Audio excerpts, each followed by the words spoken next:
Today, we are diving into a topic that every professional experiences, but very few truly understand. We spend years developing technical skills, earning degrees, getting promoted, but no one really teaches us how to communicate under pressure, handle difficult conversations, build trust, or even understand the conversation happening inside our own head. Our guest today has spent years studying exactly that. She is an award winning author, TEDx speaker, communication expert, and the creator of the Emotional Magnetism framework. Please welcome Sandy. Sandy, it is such a Hello. pleasure to have you on Corporate Elements. Thank you so much. I'm looking forward to our conversation. Please, most people you know today as a communication expert, but before that, you were building one of Canada's fastest growing companies. I'm curious, what happened that made you shift from building business to studying human communication? Yes, that question is a great one. I set myself on this path from failure, actually. So I was about 15 years ago, I looked really successful, Robbie. I had the office, the team, the awards, the clients. But in my personal relationships, I was failing. I had a failed marriage, I was burnt out. And so this incongruency between the two worlds really started to eat at me. And I felt like a bit of a fraud. I was telling people how to communicate, but then I wasn't doing it well in my own relationships. So that set me on a path to really research and study what was going on, what was happening. The pattern was me, right? So I had to make sure I learned how to communicate successfully and learn more about myself. That path led me to some research I uncovered that taught me the secrets of how to properly communicate and have emotional intelligence. I started using that in another business I had that was a startup in my bedroom. I grew that to a top 100 fastest growing company and it was successful professionally. And I thought, you know what? I can probably use this personally as well. So I used the same framework, the emotional magnetism framework, on my first date with my now hot husband of 12 years. So we knew it worked in both professional manner and a personal manner. And it's just been my passion ever since to bring that to the world and help them to have connected conversations. Great. I think many professionals listening can relate to that. I recently listened to your episode about inner critic. One thing really stayed with me. You said many people mistake their inner critic for ambition. That made me stop and think. My inner critic sometimes feel like it's very aggressive or strong and hard on me, and the tone is rude. This is just my personal observation. Do high performers unknowingly build successful careers while quietly fighting themselves every day? Yeah, I think I am an achiever, so I can answer that from my perspective and the people that I've coached. And I can say that we're the hardest on ourselves than anybody because what we're doing is when we go to achieve something, we've been rewarded our whole life for achieving an output.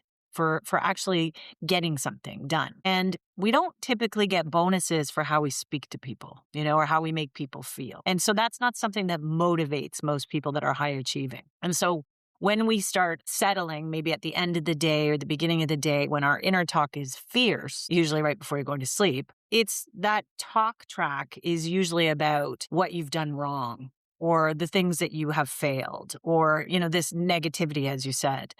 And it's typically the reason is that it's dressed up like ambition, right? But it's really drive that we have to achieve, to accomplish, to compete. However, we haven't taken the time, most of us, to sit back and say, what is it actually underneath that? What is it I'm actually emotionally needing right now? And it wasn't until I uncovered this research and I did all this work that I realized what was truly driving me. And I talk about this in my TED Talk. We all label people. It's just how we make sense of the world. But the trouble is we tend to label people by their behavior. We'll say they're workaholic or they're cheap or they're controlling. And if we stop labeling them by that and we actually label them by what they emotionally need to be happy, then we start to understand people better and we have more empathy. So where we get into the emotional needs and what I call emotional magnets. So it wasn't until I uncovered this work that I realized what was truly driving me for achievement was my emotional need to be worthy, to be of value to others. And so it's not until we actually do this work where we start doing some work to uncover what is truly motivating me, what is it I need in my heart to be happy, that our inner critic starts to quiet. Those questions sound self-reflecting. Like, what does really motivate me? Because I remember buying stuff that I really don't need, such as a guitar, because I imagine once being a guitarist, but I end up being a runner. Where does that voice comes from? Curious. Well, all of us, when we were young at some point, somebody said something to us, they communicated something to us, and we took that statement and we made it our identity. We made it who we are. And those people probably don't even remember they said half the things they said. Or we've had some trauma that's formed that, right? So that's become our story. And so when we have that story, its job, its sole job is to tell you when you're off and when you're not aligned and what you're doing wrong. And very rarely is it telling you what you're doing right. And so we have this inner critic in us that's either based on two things. I say they're really trying to drive you towards what you're craving or drive you to what you're avoiding. And so if we focus on what's in between those, which is really the present moment, if we focus on that and have that mindfulness around the present moment, we don't get caught. The inner critic can't pull us to past evidence that went wrong. They can't pull us to the what ifs could happen. You keep focused on the present. And I think that's the biggest lesson that I've learned in this exercise of life is that when I'm present, my inner critic is quietest. I agree because in the night I'm vulnerable and I just end up buying things. And at that moment, I realized that if I focus myself being present at that moment, I know it's I'm vulnerable. I know I'm having these thoughts which I shouldn't have. Like you said, I'm focusing on future or on the past, but not at the present. So maybe Yeah. that's the reason. It I is. And understand that. there's a tool that you can use, Robbie. I'll tell you a quick tool that you can use because this changed my life. It's an emotional intelligence tool. It's called First and Last. And so what you do, because the only person that can work on your inner critic is you. Like nobody else can do anything. You can pick up all the books in the world, which I learned, and you still will have difficulty with your inner critic until you start working on it. So the first thought of the day, this is when you first wake up, before you've even reached for your phone, what's the thought that's in your mind? Most of us, it's like snooze or I've got a to-do list or the problem from yesterday. But when you set an intentional first thought, as soon as you wake, like I'm talking, you just open your eyes. Now you're awake. What's the thought you're going to put there? When you plant an intentional thought, like I am capable, I'm competent, I have everything I need to be successful today, that sets the trajectory for your day. And it takes 2 seconds. And that's a pattern that starts forming a habit that your brain starts listening and you start believing over time. The last thought of the day is even more powerful. It's right before you go to sleep when your brain is getting sleepy, going into the theta brain state of mind, and your subconscious is active.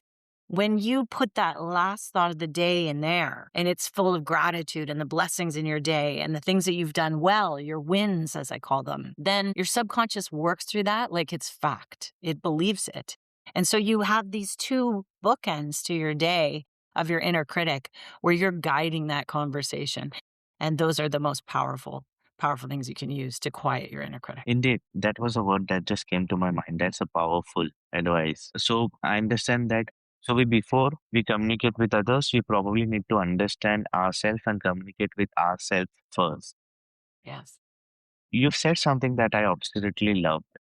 We cannot communicate better with others until we understand what's happening inside ourselves. Can you expand on more on that? It's a Yes. business. I understand it's a business critical why self awareness matters and why leaders react under pressure. Yes. Yes, I think, you think about, I like to think of communication like 3 steps. And so the first step is being aware of how you're communicating, how people are responding to your communication, being aware of your typical manners of communication and how you respond. That's number 1. And you cannot get to number 2 until you've actually addressed that. And that's understanding your emotional needs as well. The second is how do you express yourself? Are you expressing yourself with nonverbal and verbal so that you can have connection with people more easily? And how are you expressing yourself in with strangers, with people you're meeting, with people you lead? And then the third is engagement. And that's the hardest step, right? It's how do we maintain and keep connection and keep engagement in our organizations and our teams, and especially when we have difficult conversations that we need to have. So once you learn these tools within each of these stages, you become a more confident communicator, but it all starts with self-awareness. I mean, emotional intelligence is our ability to notice, understand, and manage our emotions and the emotions of others. It's actually choosing to respond instead of reacting. So It's really key that we pay attention to how we're communicating to ourselves and building our skills on our communication ourselves, our talk to ourselves before we communicate it with anyone else. Yes, you've created this conflict archetypes. I thought they were brilliant. Uh, Thanks. speaking of speaking of communication and engagement, I have seen there are conflict styles in the corporate setup. There is Hmm. always someone who is interrupting in between, not listening clearly, not absorbing things. Hmm. Someone who is a shutdown, not responding. Basically, kind of a body language where it's defensive in nature, folding hands, Yes. and kind of a volcano, which is like building up, building up, and suddenly erupts. Which of do you see most inside organization? You see a whole range of them. It depends on the team for sure, but what I consistently see is people who are taking what they've learned in their family, in their upbringing. Like, I'll give you my example. I was raised in a family of 6, and so if we wanted to speak at the table, we had to fight for that airtime. Like, you had to jump in and you had to interrupt and you had to get that piece so that you could say what you needed to say. So that's how I was raised. So when I got into the corporate environment, and worse, when I was leading teams, that was my go to. Okay, if I need to speak, I'm going to jump in, I'm going to interrupt. And then I realized how rude that was, right? And it's not until someone pulls you aside or you see it where someone recoils because you've spoken too much. It's not until you're aware of that, going back to the awareness stage, how your content is landing with people. I'll go on stage and talk to people about connection cues and body language. And often people will come up after and say the biggest thing that they learned from it was that they never really considered to look and see how people are responding to what they're saying. Because we're so focused on what to say, we're not thinking about how is it actually landing? And so when you pay attention to that shift, it's a mental shift. It's like shifting from thinking, what do I say, to what do they need to hear and how did they react to what I said? That's what true leaders do. They pay attention to not just the words they're saying, but more importantly to how they're landing.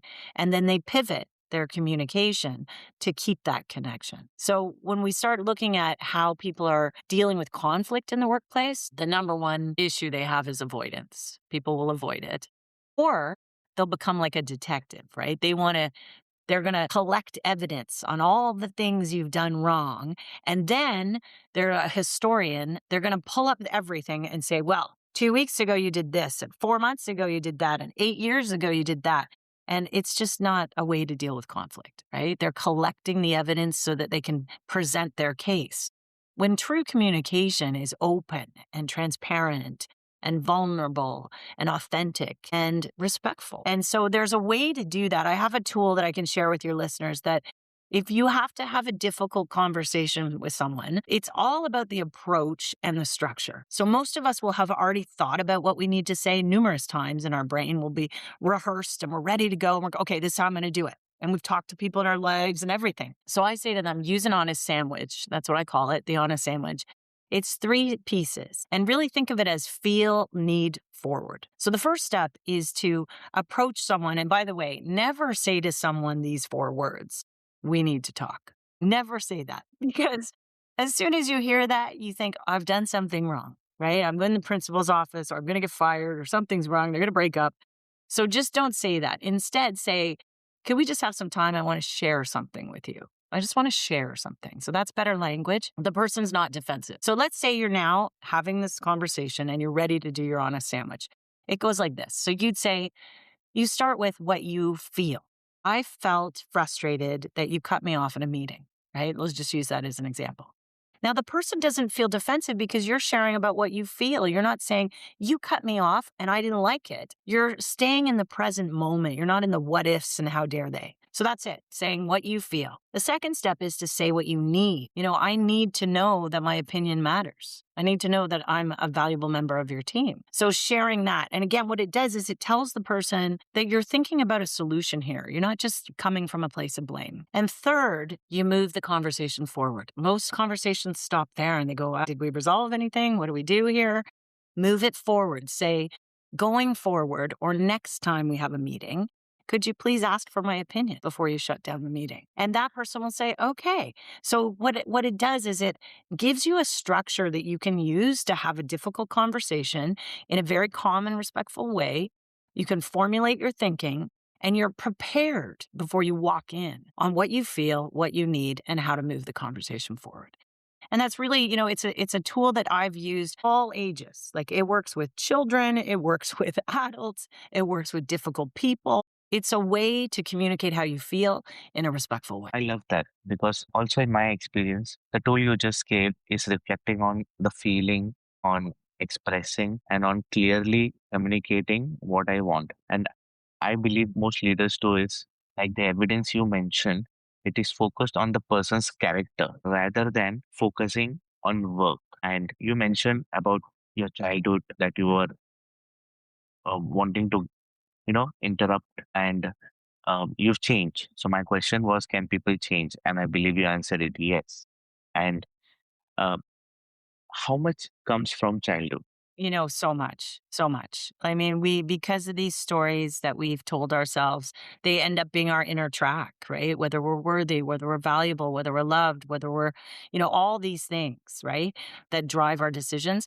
I tell people you can figure out what you really need if you look at the emotional magnetism framework. So, this tool that I learned in the 60s, when I read it, I read every choice I'd made in my life and it made sense.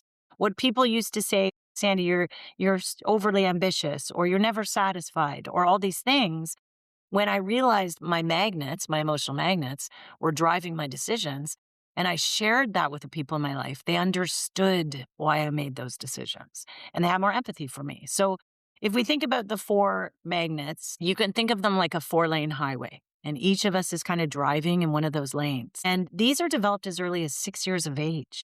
So it's based on your upbringing. It's based on what we're saying, the words that you've heard early as a child, the obstacles you've overcome, the challenges you've gone through, and the season of life you're in. So I'll spell them for you. It's an acronym SAVE, SAVE, because it also saved my life. And so it stands for safety. So if you have the safety emotional magnet, you are motivated by structure and security and predictability. You need things to be easy. You're a planner. You have a backup plan for your backup plan, and your family is typically your priority. So those are high level what a safety person needs. If you're driven by achievement, and that's your magnet, you're driven by competition, challenge, recognition is very important to you, sharing your opinion. And, you'll set a goal. You're a thought leader. You'll try and make success happen as hard as you can. So that's achievement. And if your value, you're driven by, worth and growth and return on your time, your money, your investment, your energy. You are looking at how are you going to leave a legacy in your life? And finally, we have experience. And if you have this as your magnet, you're driven by curiosity, by creativity, innovation. You're the person that's making moments and memories happen for the people in your life. You need change, you need to learn. So when you start thinking about these four magnets and you start thinking about the people in your orbit, in your life that you work with, that you live with, that you love, that you lead, you start seeing them differently when you say, oh, I think their magnet might be this. And now you open up that conversation with them and now you understand why they do the choices that they do. And when I had teams, I would have them all go through the quiz, and then I knew exactly what their magnets were on my team. So as a leader, let's say I had someone that was driven by achievement. Well, I would not move their performance review, or I would lose them on my team. Or if someone was driven by value, I'd have to tell them at least once a week how valuable they are to my team. Their contribution was rewarded. So you really start looking at your own relationships and it makes sense why people do what they do. It's the only label I use in my relationship and my marriage. And we have a phenomenal relationship. And it's because we honor each other's emotional magnets. So it's a way to understand yourself, share it with the people in your life who you love and lead, and then have more empathy, which is what we truly need in the world right now. Well, I can resonate with it. My emotional magnet is safety. I need to feel Okay. safe. And I remember because my family has always been my first priority. There was a time where I chose to stay in the country just to stay closer with the family and not move abroad, even though I was offered good amount of money because I can totally this for magnets. I love you said something about conflict doesn't suddenly appear. You mentioned that leaders could be an avoidant or avoidance because there are smart professionals. They ignore tension sometimes. Like you said, having an open discussion, or they themselves create a narrative in the mind, or a silent resentment within themselves. Mhm. What does conflict mitigation actually look like? I wanted I to think explain. Go ahead, Robbie. Um, I noticed something from yesterday that instead of speaking in a meeting or following the hierarchy, the supervisor asked to directly communicate rather than taking accountability and responsibility.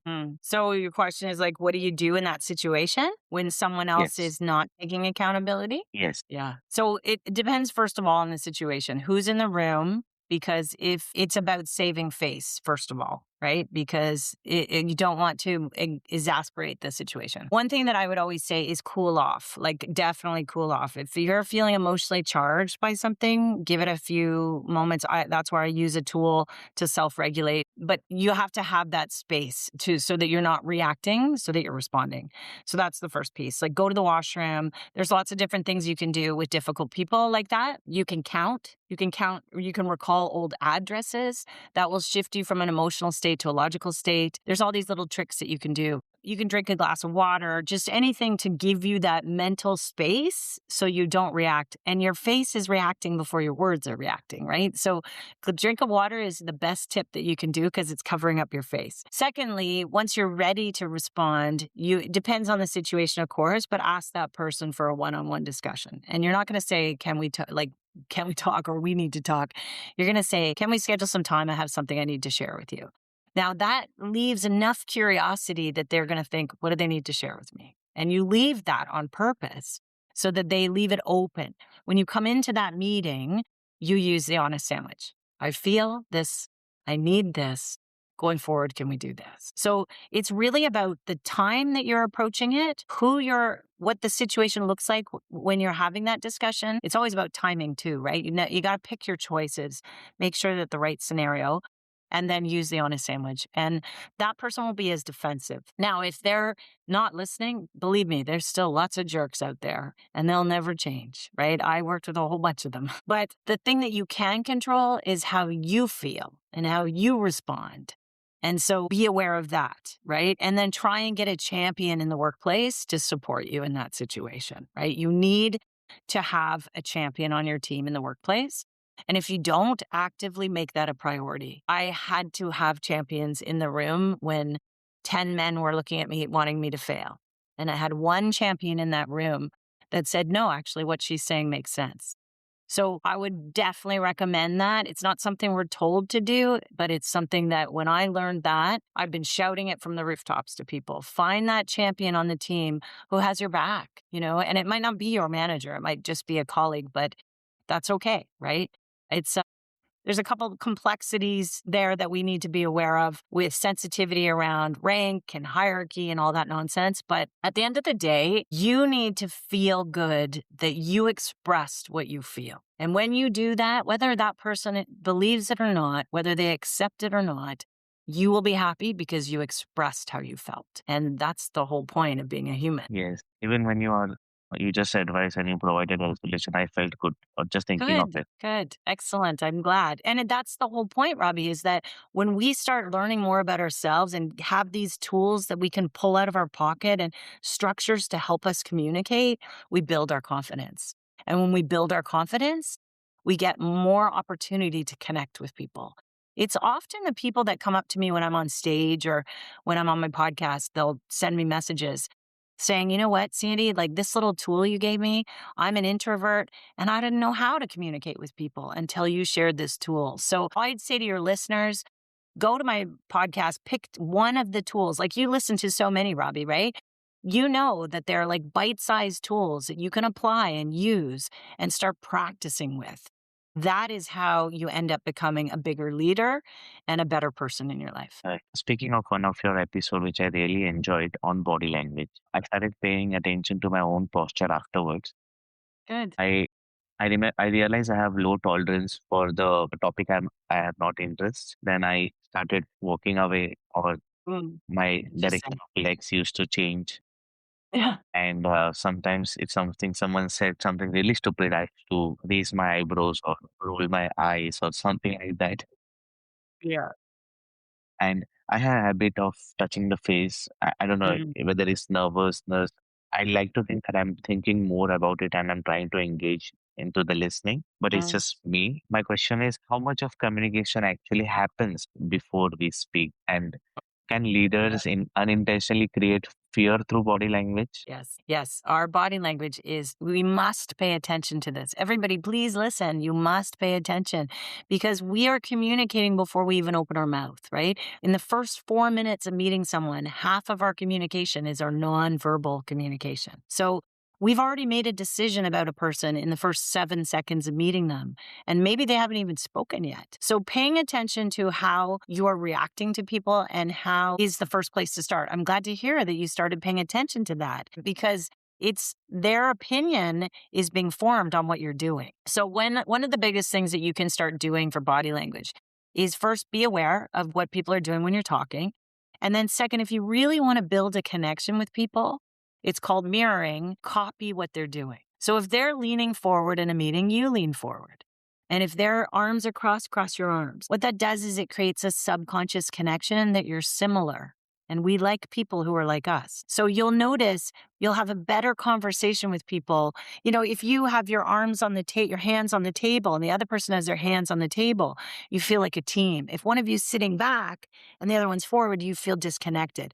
That's how important body language is. You know, it makes a huge difference. Now, I want to comment on your comment about having your hand on your face because I tell people in a keynote and a presentation, I do this often. If you have any kind of hand or thumb or finger around your face, and remember, these are just cues, right? It depends on the scenario and everything. But if you start seeing someone covering their face or their mouth, they're either blocking themselves subconsciously from talking because they're thinking. So you may be very well just processing what you're hearing, Robbie, right? Or they have a differing point of view and they're not going to say it. So the key here is if you see any blocking around the face is to stop talking and ask a question. Hey, I'm just checking in. Are you tracking with what I'm saying here? Do you have any questions for me?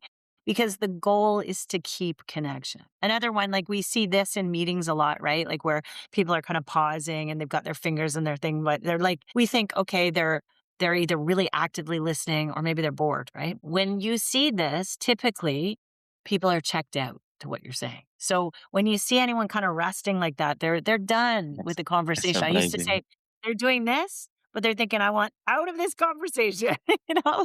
Like get me out of here, you know? So the whole point is watching what someone's doing when you talk. You know, if you have your phone on the table, that's automatically distancing you from the person. There's actually research on that. So just pay attention to how this is happening and pivot in your conversations and keep that connection. Mm. Yeah, there you go. And that's just the thinking. That's just thinking. That's what that is. Anywhere around the chin is usually just thinking. Thank God. Yeah, you're good. You're all safe. In your TED talk, you explain how qualities once we admire become qualities once we criticize. Mhm, I don't think that's uh, only true in relationship. I think it happens at work too. mhm. First impression, we did an episode on first impression. Rather, and we are judgmental. Sometimes I think that that is subconsciously we are judging. How does labeling affect managers, employees, teams? For example, he's difficult. She's emotional. He's quiet. How can leaders consciously relabel people? Because a first impression is not necessarily right. That's right. You know, and we have so many personality tests and different ways to test for things for people too, right? So we're really hungry to label people. Once you get labeled, you get stuck with that label, right? So unless you turn it around. So one of the things that I suggest that you do is really start looking at them from their emotional magnets, of course, because it will give you more empathy for that person and also have a conversation with them. Like call it out, right? Hey, I'm noticing that you're a little quieter in meetings. Would you like to brief before we go into the meetings? Or do you need to think and process through things and then put your point of view across? Like open up the conversation.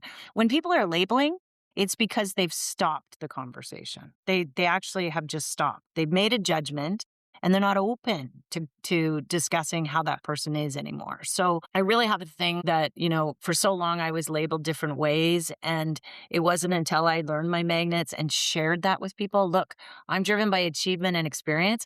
Not only will I need to set a goal, I need to have fun doing it. Right. So I'd share that with my team. And then they knew that's why I was so fired up in some meetings, or why I brought, a game to the meeting, so when you start opening up the conversation and having the courage to share how you feel, to say, you know what, you've labeled this person as difficult. I think that I would rather us discuss what is it that's actually motivating that person, and just shift them away from that to thinking about, and it's just lazy. It's just lazy communication. That's what it is. And when we actually care about the people we work with, the teams that we lead, the people that we love, we put that effort in. It's amazing how you can change relationships quickly. Right. I always like ending with practical advice. And you have given so much of framework and emotional magnetism. And I'm having such a wonderful conversation. It's making forcing me to think, and I want to revisit your work again. I just can't wait. Good. Thank you. Now we are into a final segment of quick rapid fire round. Good. I will ask you a Okay. few Signaling part. questions. I love it. See, I'm driven by experience. So this is great. Okay. One habit every leader should build. Curious. Hmm. One habit every employee should build. Possibility. Like again, I always come back to curiosity, but they should have possibility. Think open. And habit one employee should stop. Gossip. Very toxic. Okay. Yes, yes, that's my favorite. One should stay away from the gossip as much as one Absolutely, can. it's very toxic, and actually, it's damaging your own self-esteem the more you gossip. So do not gossip. It's Yes. actually you will be labeled difficult by gossiping. And one communication mistake people make every day. Not learning enough about themselves, or I can also say reacting, not responding. One difficult conversation people shouldn't postpone. Sorry, can you repeat that? One difficult conversation people shouldn't postpone. Any difficult conversation. And one thing people misunderstand about emotional intelligence. They think it's a soft skill and it's not necessary, and it is the skill of the future. Sandy, this has been such an insightful conversation with so much of practical insights. I genuinely enjoyed exploring your work before today's discussion. And I think what stands out most is that communication isn't just speaking better, but also understanding oneself. And for our listeners, if they want to reach out to you, where can they find your work? I'd love them to connect. Thank you for having me on your show, Robbie. They can connect with me at sandygerber.com. I have a book, Emotional Magnetism. They can find that everywhere. They can listen to the Magnetic Communication podcast. And I also have my new book that's just released, a pre-order as well. And just my website, there's a whole bunch of resources that are free as well. So just play around in there. You'll find lots of information that's going to help you to communicate, to connect. Great. Thank you so much for joining us on Corporate Elements. Thank you.